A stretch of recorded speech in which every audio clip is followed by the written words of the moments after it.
বন্ধুগণ সবাইকে নমস্কার। আজকে রান্না করব পোমা মাছ দিয়ে কাঁচকলা। আমি এখন রান্না করি, আপনারা সবাই দেখেন আমি কিভাবে রান্না করি। আমি চুলার উপর ফ্রাই প্যানটা দেব। ফ্রাই প্যান গরম হইতে হইতে আমি মাছটা একটু মেখে নেব।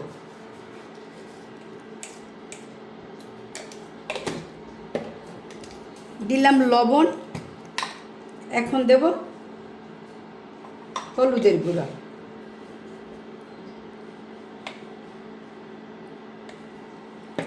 দিয়ে আমি মাছটা মেখে নেব। ফ্রাই প্যানে দিয়ে দেব সরিষার তেল।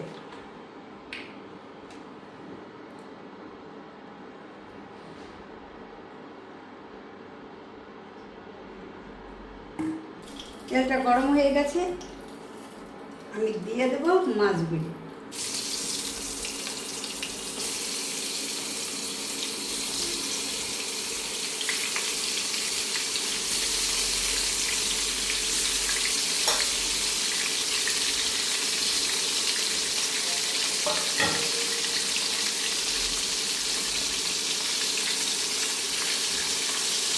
মাছটা ভালো ছিঁড়ে দেবো।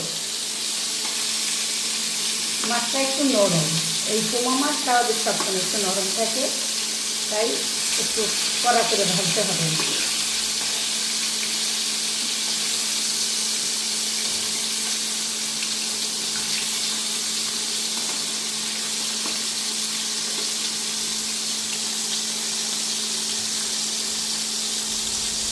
মাছগুলি সুন্দর করে ভাজা হয়ে গেছে, এখন মাছগুলি আমি তুলে নেব।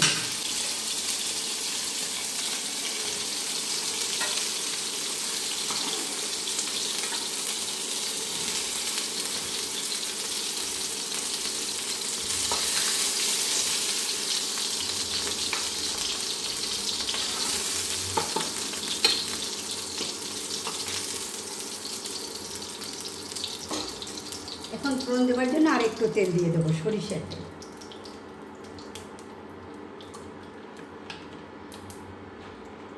দিয়ে দেবো একটা তেজপাতা, 4 টুকরো করে। ফোড়নে দেবো কালো জিরা,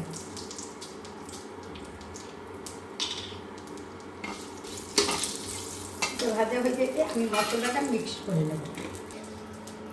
প্রথম দেবো লবণ, পরিমাণ মতো দেবো হলুদের গুঁড়ো,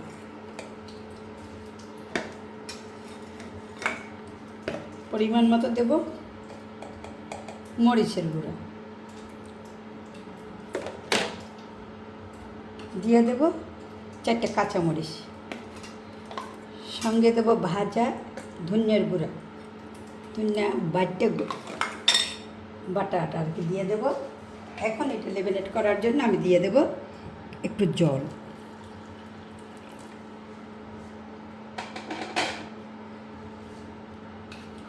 এখন আমি এটা লেভেলেট করে আমি এখন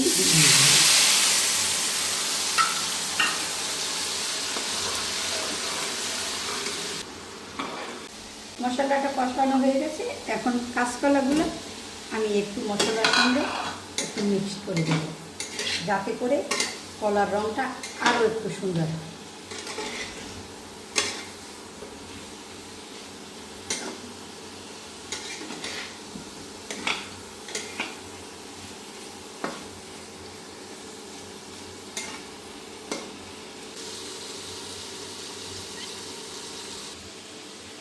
কলা এবং মশলা কষানো হয়ে গেছে, এখন দিয়ে দেবো আমি একটু গরম জল।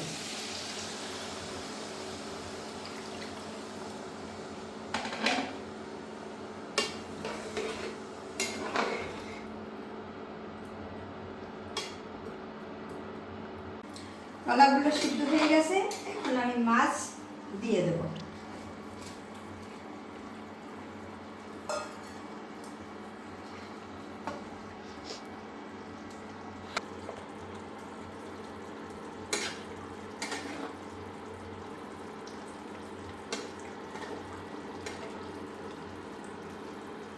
এখন আমি দেবো একটু জিরা ভাজা তার বাইটটা, কারণ জিরা বাটা দিলে মাছের একটু স্বাদ অন্যরকম হয়, তাই একটু আমি জিরা বাটা দিয়ে দেবো।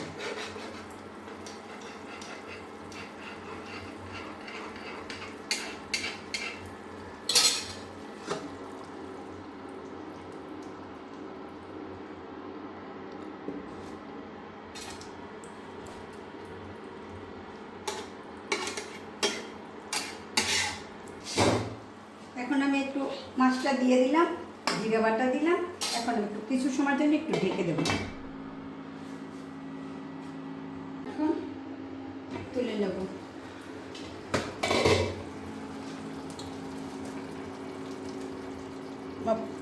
কলা এবং পোমা মাছের তরকারিটা হয়ে গেছে, এখন আমি নামাই রাখবো। আমি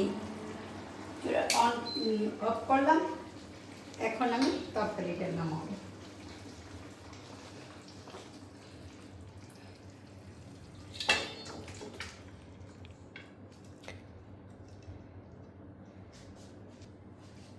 এবং পোমা মাছের তরকারিটা হয়ে গেছে, নামাইয়ে রাখছি।